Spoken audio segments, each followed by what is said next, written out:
Someday We'll Be Together, recorded by Diana Ross and the Supremes, was the #1 R&B song in the country on the Billboard charts for the issue date of January 4th, 1970.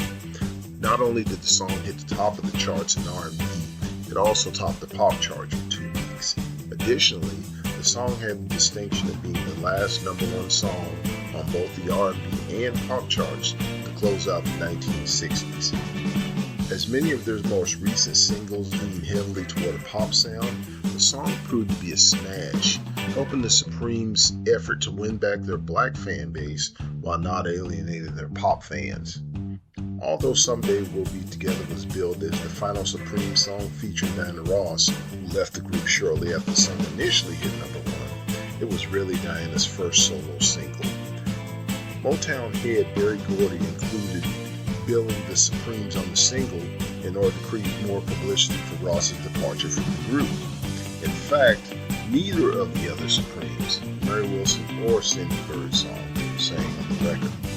Instead, session singers Maxine Waters and Julia Waters are two of the background singers heard on the recording. However, there's also another background singer who very rarely gets recognized for his contribution to this song. We'll talk more about him later. The single was released in October of 1969 and became the lead song from the album Cream of the Crop, released in November of 1969. The album was the 18th released by Ross and the Supremes for Motown. Someday We'll Be Together was written by Johnny Bristol, Jackie Beavers, and Harvey Fuqua in 1961.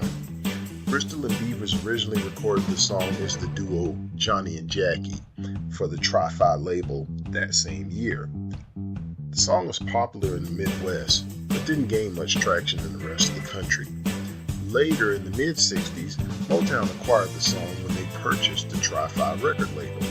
In conjunction with the sale, Bristol joined Motown as a songwriter.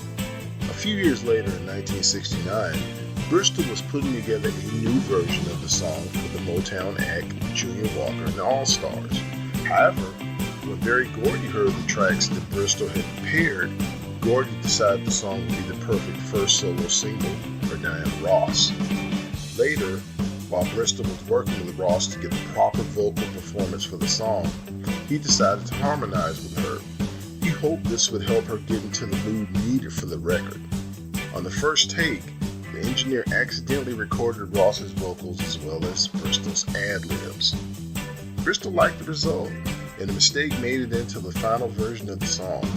Bristol's words of encouragement and ad-libs can be heard in the background throughout the entire song. Now you all know the secret contributor to the song. Someday We'll Be Together would go on to reach platinum status, selling 3 million units worldwide. This would also be the Supremes' final song to reach #1. The album Cream of the Crop would sell over 500,000 copies, reaching gold status. This is a reflection of Diana Ross's departure from the group, as the group didn't work with what was their normal top drawer talent. Instead, the talent they worked with on this album was considered second-tier writers. Now, as a special footnote that has absolutely nothing to do with this song, as stated earlier, this was the last song that Diana Ross did with the Supremes.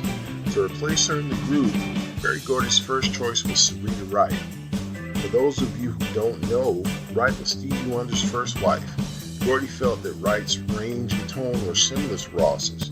However, ultimately, Gordy decided to give the job to Jean Terrell.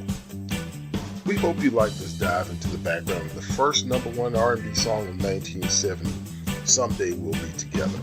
Thanks for watching. Please like and subscribe. Be sure to come back to check out more videos.